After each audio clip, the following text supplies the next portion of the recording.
मंडळी नमस्कार। SRTचा जो मराठवाडा आणि विदर्भ दौरा सुरू होता, अभ्यास दौरा, ह्याचा समारोप अमरावती जिल्ह्यात होतोय। अमरावतीमध्ये आम्ही धामणगाव तालुक्यात होतो आणि धामणगाव तालुक्यामध्ये दिघी नावाचं गाव आहे। त्या गावामध्ये आपले SRTचे शेतकरी विलास महल्ले आहेत आणि ते एक रिटायर्ड शिक्षक आहेत आणि फार अतिशय उत्तम शेती करतात। गेले 3 वर्षापासून ते SRT पद्धतीने शेती करतात। त्यांच्या मुख्य पिकांमध्ये तूर आहे, हरभरा आहे, कापूस आणि मका सुद्धा ते लावतात। तर त्यांच्या शेतावरती हा SRTचा कार्यक्रम त्यांनी आयोजित केला होता। 100 ते 150 शेतकरी या कार्यक्रमाला उपस्थित होते आणि अतिशय सुंदर असा हा कार्यक्रम पार पडला। आमच्या ह्या दौऱ्याचा समारोप अतिशय छान झाला। त्या दौऱ्यातून आम्हाला काय काय गोष्टी मिळाल्या, एक म्हणजे हे विदर्भातलं आणि मराठवाड्यातलं ह्याला गमचा म्हणू शकतो किंवा आपण उपकरण म्हणू शकतो, हे मिळालं, जे आता आम्ही नेहमी वापरू आणि हे वापरल्यावरती फार छान वाटतं। दुसरं म्हणजे जे SRT पद्धतीने शेती करणारे शेतकरी आहेत, त्यांच्या चेहऱ्यावरचा आनंद पाहून आम्ही फार समाधानी झालो। त्यांच्या जीवनामध्ये ह्या शेती पद्धतीने आनंद निर्माण झाला आहे, हे पाहूनच आम्हाला फार छान वाटलं। आणि नवीन शेतकरी ह्या पद्धतीने शेती करू इच्छित आहेत, त्यांच्या चेहऱ्यावरची सुद्धा किंवा त्यांच्या मनामध्ये असलेली जी काही इच्छा ती पाहून सुद्धा आम्हाला फार छान वाटलं। ह्या भेटीदरम्यान आमच्या खूप छान छान भेटी झाल्या आणि त्याच्यामध्ये आम्ही संभाजीनगरचे माजी चीफ जस्टिस श्री अंबादास जोशी साहेब यांना भेटलो। देशोन्नती पेपरचे श्री प्रकाश पोहरे साहेब त्यांना भेटलो। सीताफळ बागायतदार संघाचे श्री श्याम गट्टाणी साहेब त्यांना भेटलो।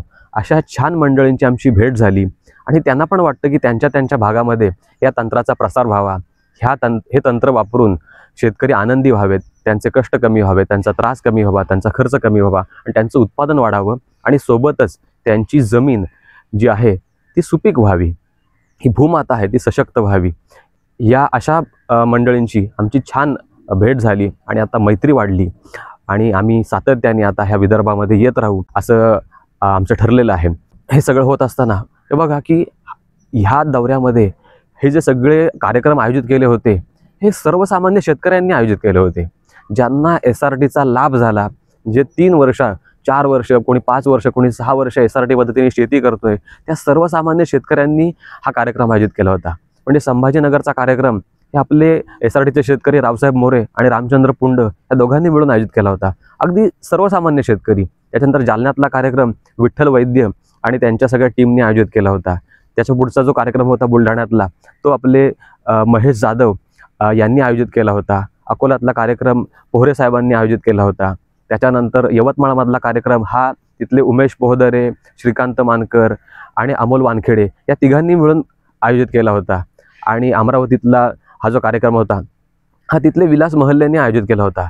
ही सगळी सर्वसामान्य शेतकरी आहेत, यांनी कुठलीही शासकीय मदत न घेता स्वखर्चावरती हा कार्यक्रम आयोजित केला आणि म्हणजे एवढी त्यांच्या मनामध्ये इच्छा निर्माण झाली की अरे मला पण फायदा झाला आहे, तो इतर शेतकऱ्यांना सुद्धा व्हावा, हेच ह्याच्यामधनं त्यांना सांगायचं आहे। कारण या तंत्रामध्ये आपण कुठल्याही प्रकारची विक्री करत नाही, हा शेती करायचा एक मार्ग आहे आणि या मार्गावर चाललं की शेतकऱ्याचे कष्ट कमी होतात, शेतकऱ्याचा खर्च कमी होतो, शेतकऱ्याचं उत्पादन वाढतं, सगळ्यात महत्त्वाचं तो शेतकरी आनंदी होतो आणि हा आनंद हा सगळ्यांना आपण वाटतो आणि त्यांना वाटावा असा वाटतो। जेव्हा स्वतः शेतकरी आनंदी होतो तेव्हा असं वाटतं त्याला की अरे आपल्याला आनंद मिळाला आहे, आपण हा सर्वांना वाटायला पाहिजे, अशी ही भावना या सगळ्या शेतकऱ्यांमध्ये निर्माण झाली आणि हे आम्हाला ह्या दौऱ्यामध्ये मिळालं। या दौऱ्यातली ही सगळ्यात महत्त्वाची गोष्ट ही आम्हाला मिळाली की सर्व शेतकरी आनंदाने हे तंत्रज्ञान एकमेकांसोबत वाटण्यासाठी तयार झालेत आणि इच्छुक आहेत आणि त्यांनी हे काम पुढे नेण्यासारखं त्यांना असं वाटतंय। या दौऱ्यामध्ये तरुण पिढीसुद्धा आम्हाला भेटली, जी शेतीमध्ये आता म्हणजे कोणी मेकॅनिकल इंजिनियर सोडून शेतीमध्ये उतरतोय किंवा IT सारखा जॉब सोडून तो शेतीमध्ये येऊ इच्छितोय। असे वेगवेगळे तरुण पिढीसुद्धा यांना हे तंत्रज्ञान आत्मसात करावंसं वाटतंय आणि त्यांच्या शेतामध्ये वापरावंसं वाटतंय। ह्या गोष्टी आम्हाला इथे कळल्या आणि एकंदरीत हा दौरा जो आहे, हा अभ्यास दौरा जो होता, तो अतिशय छान पद्धतीने गेलेला आहे आणि आम्ही सगळेजण खूप आनंदी आहोत आणि पुन्हा पुन्हा आपण अशाच माध्यमातून असे सतत भेटत राहू। धन्यवाद मंडळी।